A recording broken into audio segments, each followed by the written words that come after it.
आप सबसे एक छोटा सा सवाल, यदि आप कहीं रोड पर जा रहे हैं और अचानक वहां किसी का एक्सीडेंट हो जाता है और एक्सीडेंट में कोई आदमी घायल होकर रोड पर पड़ा हुआ है और आपसे मदद के लिए वो चिल्ला रहा है कि प्लीज मेरी मदद कर दो, मुझे बचा लो, तब आप क्या करेंगे? आपके सामने दो स्थितियां हो सकती है। पहली स्थिति कि आपके अंदर का इंसान कहे कि अरे यार कोई आदमी घायल पड़ा है, मानवता यह कहती है कि इसे उठाया जाए और इमीडिएटली हॉस्पिटल लेके जाया जाए ताकि उसकी जान बच सके।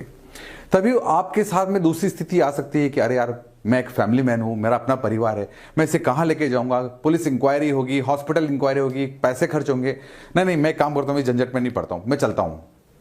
दोनों ही स्थिति में आप हो सकता है सही हो, और ऐसा बहुत सारे लोगों ने हिंदुस्तान में किया भी है।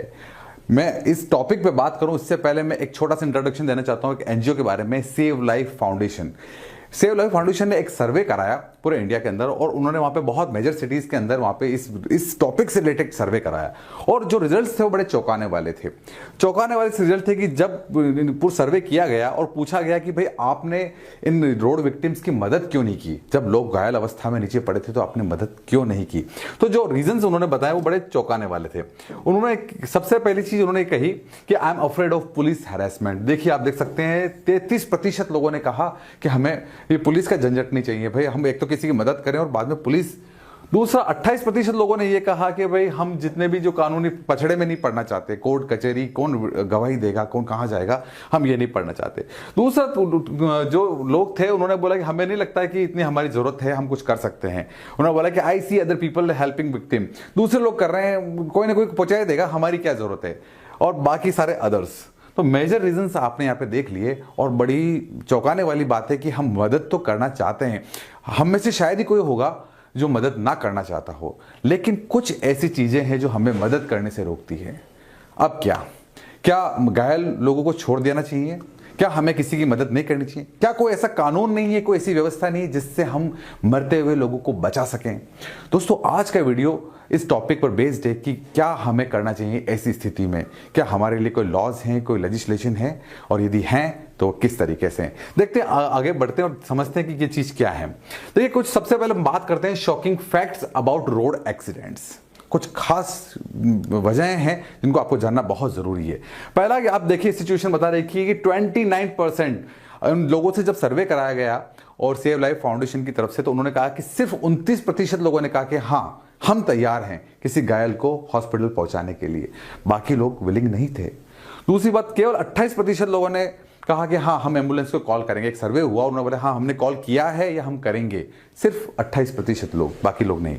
और सिर्फ उन्होंने कहा 12% लोगों ने पुलिस स्टेशन फोन किया कि यहाँ पे कोई आदमी घायल हो चुका है, कोई बीमार हो चुका है।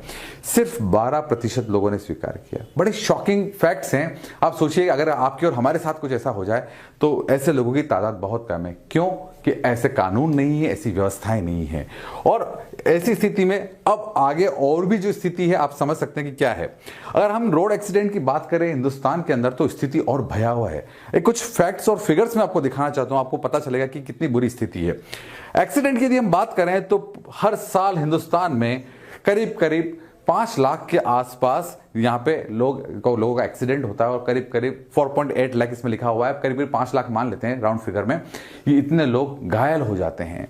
और इससे बड़ी बात आप देख सकते हैं यहाँ पर बता रखा है कि 1.4 लाख, करीब करीब 1.5 लाख लोगों की इसमें मौत हो जाती है हर साल।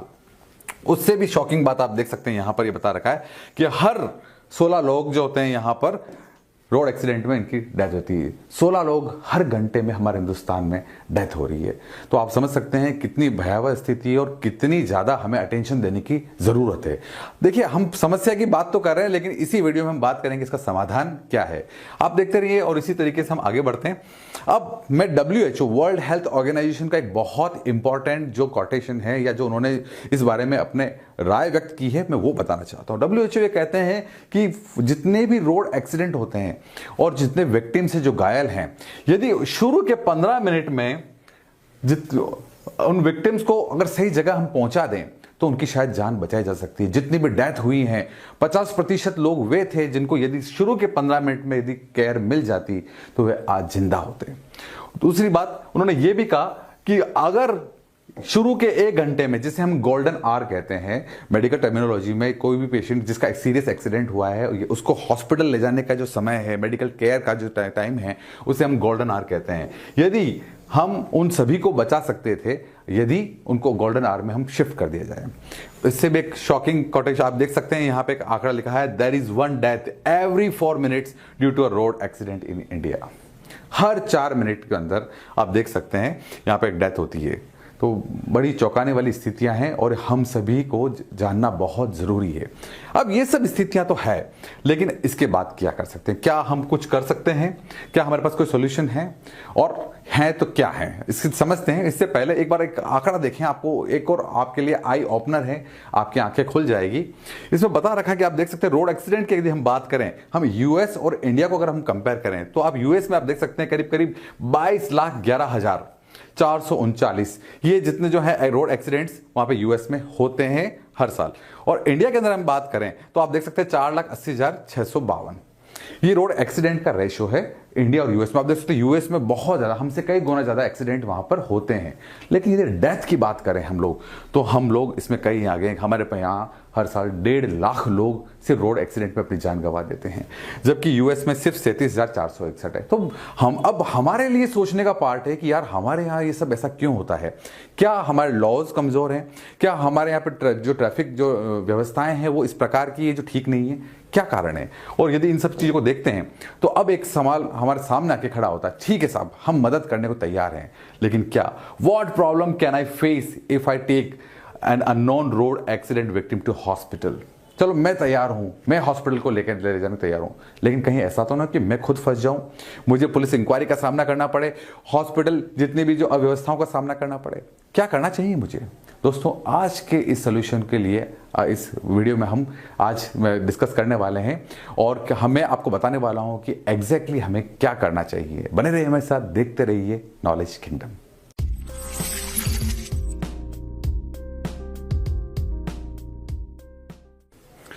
दोस्तों, समाधान की बात तो हम बाद में करेंगे, पहले हमें समस्या को समझना पड़ेगा कि आखिर ये स्थितियां पैदा क्यों होती है कि कोई आदमी किसी और आदमी को घायल अवस्था में अस्पताल लेके नहीं जाता है।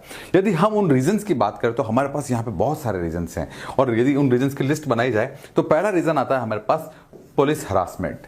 बहुत सारे लोगों ने अपने सर्वे में कहा कि हम पुलिस हरासमेंट से डरते हैं, हम नहीं चाहते यार। पुलिस हरासमेंट जो है एक बहुत बड़ा रीजन है। दूसरा, हॉस्पिटल फॉर्मेलिटीज, हम इतने पढ़े लिखे नहीं है, या मुझे इतने हॉस्पिटल देख के डर लगता है कि वहां पे स्ट्रेचर होगा, वहां पे इमरजेंसी होगी, इंजेक्शन, इन सारी कार्रवाई, कौन सा फॉर्म भरना है, तो इतनी सारी फॉर्मेलिटीज है कि हम उस झंझट में नहीं पड़ना चाहते हैं। और तीसरा जो सबसे बड़ा है, क्राउडेड तमाशा। आजकल ऐसे लोगों की तादाद बहुत बढ़ गई है जो चिल्लाते बहुत हैं, अरे ये कर दो, वो कर दो, ये कर दो, लेकिन एक्चुअल हेल्प बहुत कम लोग करते हैं, उन्हें तमाशा चाहिए। नेक्स्ट है सोशल शेयरिंग। एक और नया ट्रेंड चल पड़ा है कि मदद करने की बजाय उसे लाइव कर दिया जाए, उसका वीडियो बनाया जाए। आपने ऐसे बहुत सारे एक्सीडेंटल वीडियोस को देखा होगा, लेकिन कभी आपने गौर किया कि उन वीडियोस को आखिर बनाया किसने? कोई ना कोई वहां मौजूद था जो शायद वहां पे उनकी हेल्प कर सकता था, लेकिन उसने मदद की बजाय वीडियो बना डाला। आगे बढ़ते हैं और देखते हैं कि अब इस चीज पर कानून पेचीदगी क्या और कैसे हम इस चीज को समझ सकते हैं कि क्या हम कर सकते हैं। मैं बात कर चुका हूं सेव लाइफ फाउंडेशन का। सेव लाइफ फाउंडेशन में सबसे पहले 2012 में एक पीआईएल दायर की सुप्रीम कोर्ट में। उन्होंने इस स्थिति को देखा और उन्होंने जनहित याचिका लगाई सुप्रीम कोर्ट में कि आखिर कुछ ना कुछ ऐसा कानून बनना चाहिए उन लोगों के लिए जो निस्वार्थ भावना से इन लोगों की मदद करते हैं। क्या कोई ऐसा कानून नहीं बनना चाहिए? बिल्कुल। 2012 में सबसे पहले सेव लाइफ फाउंडेशन ने सुप्रीम कोर्ट में इसकी अर्जी लगाई, और 29 अक्टूबर 2014 में जो सुप्रीम कोर्ट थी उन्होंने डायरेक्शन दी गवर्नमेंट को, यार आप इसके लिए कुछ करिए, ये वास्तव में सही, अच्छे लोग हैं, अच्छी बात कर रहे हैं, और गवर्नमेंट को इस पर सोचना चाहिए और अच्छे लोगों को प्रमोट करना चाहिए, और घायल जो लोग हैं उनकी जान बचनी चाहिए। तो इसको ध्यान में रखते हुए गवर्नमेंट ने इसको डायरेक्शंस दिए, और 30 मार्च 2016 को good Samaritan law of India force में आया। अब ये गुड सैमरिटियन लॉ है क्या? हम आम भाषा में समझने की कोशिश करते हैं, ये है क्या चीज। सबसे पहले समझते हैं कि सैमरिटियन है क्या। हु इज बाय स्टैंडर और गुड सैमरिटेरियन? देखिए, कोई खास बात नहीं। बाय स्टैंडर वो लोग हैं जो स्टैंडर जो है आसपास लोग खड़े हुए हैं, वे सारे लोग जो भीड़ लगा के खड़े हो जाते हैं एक एक्सीडेंट के होने पर, वे सारे बाई स्टैंडर्ड्स हैं। लेकिन गुड सैमरिटेरियन एक अलग व्यक्ति हैं। ये वे हैं नेक आदमी, अच्छे आदमी, जो मन में डिसाइड कर लिया कि नहीं मैं उसको हॉस्पिटल तक लेके जाऊंगा, उसको वहां पर एडमिट कराता है, उसको भर्ती कराता है। तो हम में से कहीं ना कहीं हर आदमी में गुड सैमरिटेरियन है, यानी एक अच्छा आदमी है जो मदद तो करना चाहता है लेकिन झंझट में नहीं पड़ना चाहता। उन सभी को प्रोटेक्ट करने के लिए सुप्रीम कोर्ट ने आदेश दिया है। वो आदेश क्या है, उस लॉ को हम समझना बहुत जरूरी है। तो गुड सैमरिटेरियन लॉ क्या कहता है और हमारी जानकारी में होना बहुत जरूरी है। पहली चीज, no compulsion reveal personal information. आपको किसी भी जगह जाकर अपनी पर्सनल इंफॉर्मेशन नहीं देनी। ना तो आपको हॉस्पिटल में आपसे नाम पूछा जाएगा, ना आपसे एड्रेस पूछा जाएगा,